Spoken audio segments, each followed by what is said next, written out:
Hey, hi everyone. This is Ranmay here on your show E-Copy with Experts. Today we have Michael Lowe, who is the president at Growth Salon. Welcome, Michael, to our show. I thank you for having me, Ramay.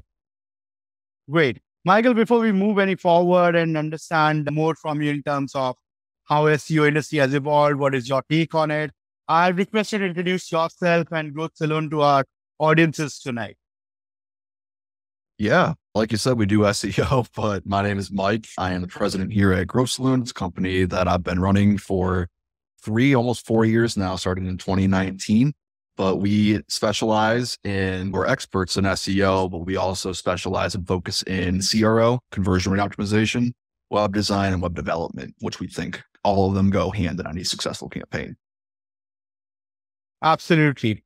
And SEO has so many aspects to it. We cannot really narrow down on one in order to create a successful campaign, like you mentioned. Michael, talking about SEO, it's a constantly evolving field. And there are a lot of trends which happens, and they all have their own timelines during which those take place. According to you, what are some of the emerging trends or changes in SEO or algorithms that businesses should be aware to stay ahead of the competition, because it is a cluttered market, and then maintain a strong online presence there? So there's a lot recently, especially with all these AIs coming out, which are great tools as well for any business owner. They allow you to be competitive when you don't have the resources to have the manpower of some of these big competitors of yours. But a big one from even last year that continues to remain prominent is video, and incorporating high quality video into your SEO campaigns, your content that you're publishing. Google likes that. It gives people quick answers. It gives visual and audible learners a way to learn from your content and ingest it, versus especially people with any visual impairments or disabilities. It gives them a way to digest your content as well, whereas previously they can't. And it's more convenient than obviously reading thousands of word articles many SEO campaigns require to be competitive. So video is huge. The big one, and we talked about this too in the past, Ramay, is EAT. That one came out last year with Google, which was just known to be your expertise, your authority, and your trustworthiness in any given topic that you're trying to rank for. So topical authority became really prevalent last year.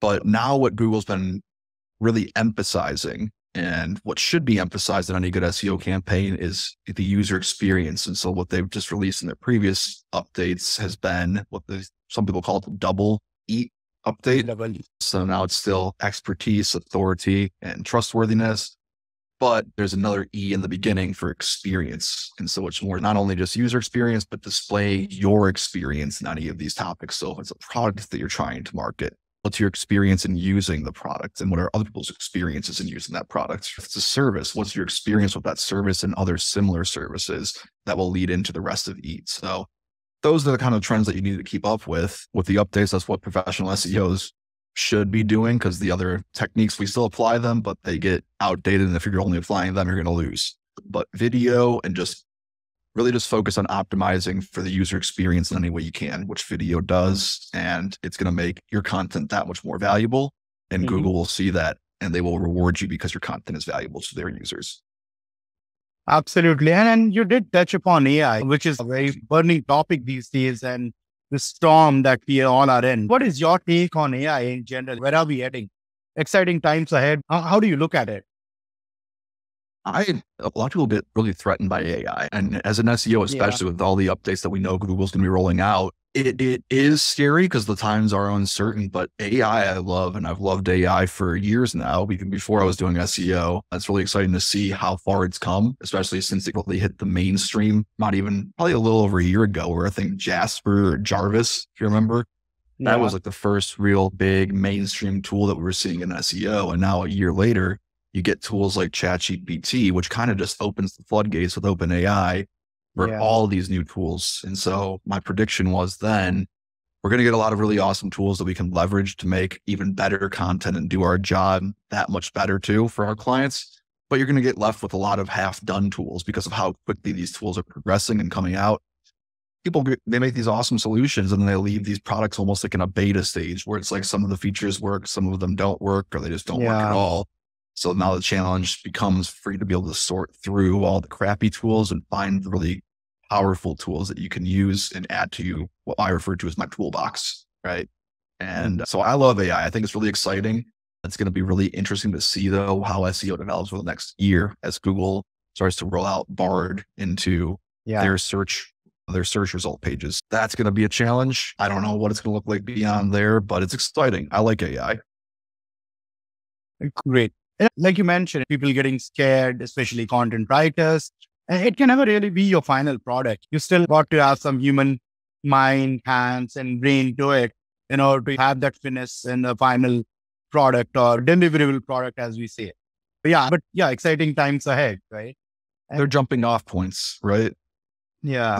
If you put something in ChatGPT and you get a whole page written for you, all ChatGPT is doing and the other AI tools are doing is scraping the search results. Or with ChatGPT's older models like 3, 3.5, even 4 that don't do live web scraping, they're scraping whatever's in their database for that topic already. And so if you're only getting the content spit out for that topic, you're not adding any new value. Your content's not going to rank. It might maybe, if you're lucky, get on first page of an uncompetitive SERP, but for the most part, you're adding no value. You're not focusing on the user experience and you're not going to get rewarded because of it. But if you use it as a jumping off point where you can now add stuff and do that kind of skyscraper method, right? That's where it's a tool and it's not just something that you're using as like a cheat code or a workaround for an easy win. It's not going to happen. Yeah, I'm not going to stay for long for sure, as we have learned it the hard way in all these years. And talking about content marketing and SEO often go hand in hand because like they say, the old saying goes, content is the key. Can you elaborate on the relationship between the two and share insights into how businesses can create content that not only ranks well, but also engages with their prospective buyers or target audiences and converts those visitors into customers and actually gives them that trigger to purchase their product or service? Yeah. So content is king, right? It is critical for any successful SEO campaign. Obviously, you can do a lot of the things that we've talked about in the past, like technical SEO, get your page performance to be high. That's good for user experience. Get your on-page SEO stronger. Make sure that your keyword density is good for in your articles, because that's going to help their own algorithm identify you and their massive database of billions and billions of pages as a page that likely is talking about any given topic that's being searched, right? But content is the underlying piece of all of these campaigns. And without content, without new content, you're not going to rank. You're not going to have a successful campaign because Google wants not only high quality content, they want new content that answers questions even better than the existing content. So in your content, you should be looking to do a lot of things. Like a lot of people make the mistake of they'll use these SEO tools out there that let you write a high quality article right off the bat and know what your keyword density should look like and what other keywords should be roped in. But when they do that, right, and they're just writing in those kind of page editors, they're just writing for the Google algorithm. They're not writing for the user. And so that doesn't really work anymore. Whereas before, you should start off of that and you should write your article first. You should break it down and really write a high value piece of content, then go plug it into one of these SEO optimizing tools. And then you can add your keywords in there next, right? Then take your articles. If it's high value, go make a video for it. Don't make one of those easy AI videos because they all sound like crap, right? They've all got the same robotic voices that no one wants to listen to. I don't know what Google does to prevent that in the future. I'm sure they'll find a way. They're $1 trillion company. Google will figure it out. Go make a high value video though, that has someone really going through each component of the article that you can then go paste into your content at the very top when you publish the pages, right? And you do this, you do that, you do a few more other things to just add value to your readers. And your content it is king and it will win. I don't know, I'm not going to guarantee the number one spot or even first page, but it will get noticed by Google. And there's a very high likelihood that gets put on the first page over the people who just optimize through the SEO tools. So that's how I'd focus on content. Just focus on the user at all times. Your user experience, do just little things, even adding tools to your website could be a piece of content that, if you think your users will use it, like calculators are really big, that's going to add value to your users and your user experience goes up. They'll stay on your site longer and Google will notice that as well. So you'll start winning in other areas besides just that main piece of content. Absolutely. And you have been in the industry for so long now, Michael. From your experience, what are some of the common pitfalls or obstacles the entrepreneurs face while trying to scale their business? And what are some of the effective strategies to overcome those obstacles that come their way early in the hustle? So it's common pitfalls. There's really one that comes to mind because it's something that I have been in the industry. I've been in entrepreneurship for 6, almost 7 years now too. And it's something that I've noticed not just in my own business, but in client businesses as well, is when you scale, you need to begin to delegate. And with me, when you spend all this time making a business, I take a lot of pride in my work, right? My reputation is on the line with every client that I take on and their project success.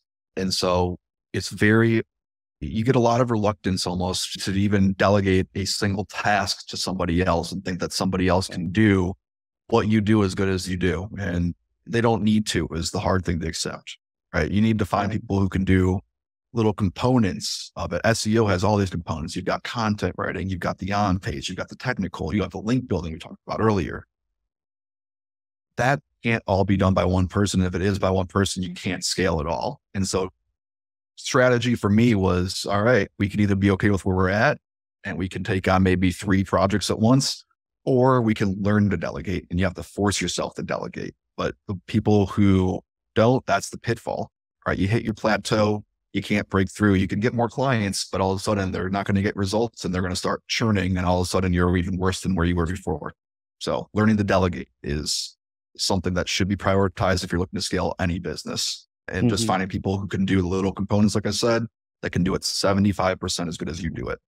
And then all you have to do is focus your time and energy on bridging that gap to be closer and closer to what you would do. And people learn a lot quicker, and you realize that you are pretty great. I'm very confident in my own abilities, but people can do at least one portion of your business just as good as you can do it over time if you train them and learn to train them.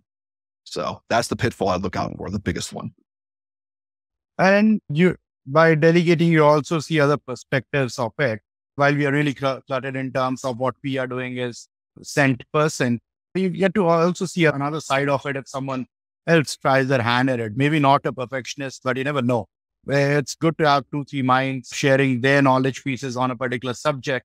And then you find your best practices as an organization out of it. And then you make it your Bible and put it in your value system, right?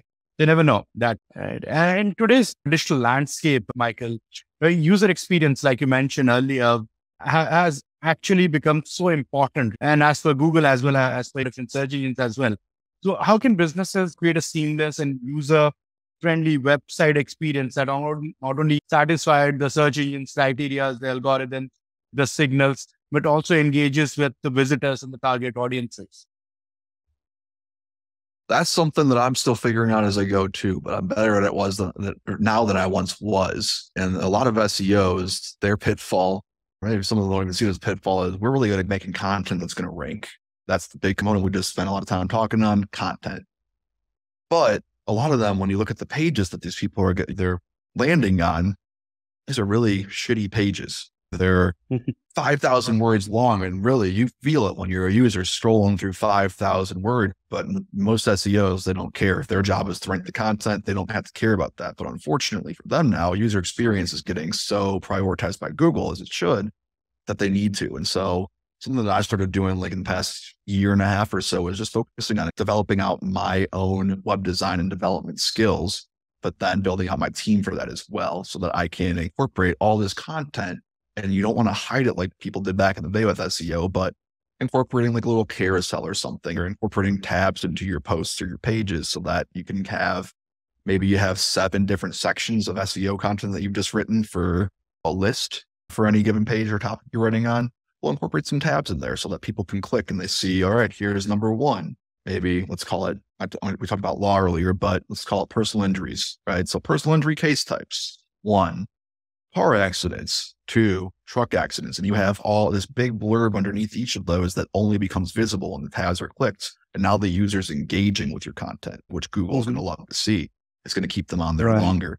And they're not stuck scrolling through 5,000 words straight, because no one's going to read that unless they're doing a full-blown research article, which on most of these topics we write, no one's doing research articles on them. Little things like that, they help break your content up. Some images make the user experience better. Some videos that we talked about will make the user experience better. There's just little tricks that you can incorporate into your content like that will create a really nice and optimal user experience. And then going back all the way to the beginning of our conversation, the technical components, the page speed has to be fast. If people are stuck there waiting for your page to load, no one's going to stick around. They're going to bounce. Google's going to see your bounce rate go up and your SEO is not going to rank. Yeah. And then you did mention about conversions and revenue at the beginning. These terms sounds very good music to the business owners' ears. What is your strategy around it? How do you measure these tangible parameters and the success of the campaign? How do you all put it and try and achieve the set objective and also showcase it to the business owners or your client? So what I do on all my campaigns is, being a business owner myself, I know most SEOs, they try to sell on traffic, right? Traffic is great. They try to sell on keyword rankings. They try to sell on a reduced bounce rate. And these are all things that are required for a successful SEO campaign, and the metrics that we look at are KPIs.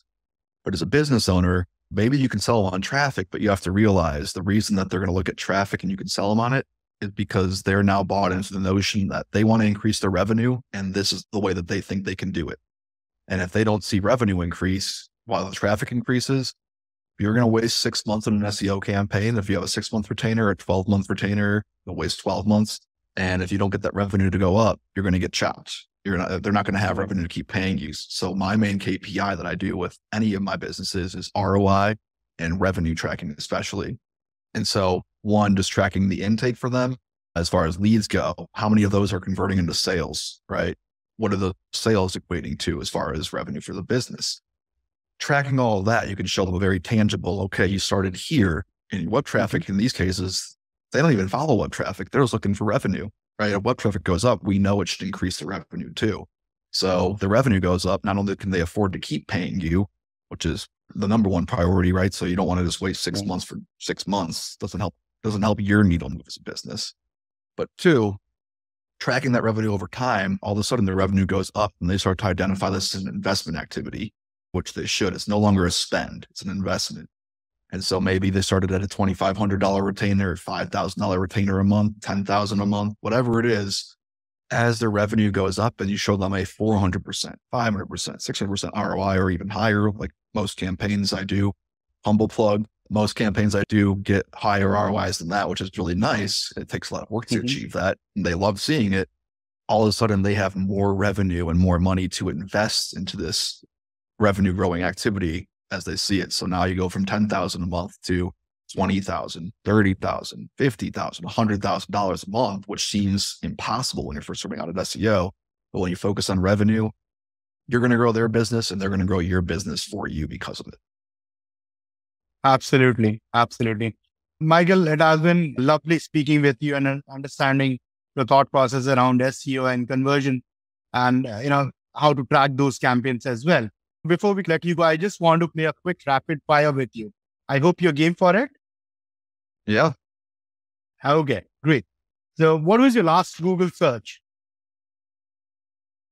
My last Google search, eat. Just refreshing, making sure that I get the acronym right when we talk about it today. Okay. That's like doing your homework. Perfect. And are you a morning person or a night person? A night person. My clients know they can access me at all times of the day as long as it's not before 10:30 a.m. There's emergency situations where I have to do that, but yeah, 10:30 and later is when they can access me, but they know they can access me until 12 o'clock at night, 1 o'clock in the morning. Because I do my best work that late at night. Super. Where do we find you on Friday evenings, post office? Post office, I'm going to be in the office until 9 o'clock most Fridays. And then you'll find me, my favorite Fridays, on my couch, just doing nothing and just recharging and resetting for the upcoming next week. Okay, great. Let's say if we have to make a movie on you, what genre would it be? Genre? Historical fiction, like a Django Unchained kind of movie or like an Inglourious Bastards kind of movie. I don't have that much excitement to build yet, but I'm sure we can find a way to incorporate that into the movie to make the movie exciting. Great. And the last one, I will not really grill you any further. And this is about industry. What is the best part or the best thing that you like about this industry that we all are in? Let's say our jobs, what we all do. I love a lot of the industry. I like the challenges, but really what I love about this industry is like what a community it is when you're doing the high quality work. You work with higher quality people and your team grows as well. So like you find a lot of people who are very capable in all these different areas of SEO and just in my legal niche in general. So you work with them every day. I've got people across the world I work with in Bangladesh, in Pakistan, in the Philippines and Israel, like we talked about, but I also have people I work with in the States every day, like my guy Taylor, my guys Jordan and Corey, who make all of this possible, and we all come together to generate the success of these campaigns. So you all get to bask in the glory together at the very end of it too. Great. Superb. Thank you, Michael, once again for taking out time for this podcast. I'm sure our audiences will have benefited a lot out of what they heard about SEO and digital marketing at large from you. And I really appreciate you taking out time for this, man. Thank you. Absolutely. Absolutely. Anytime.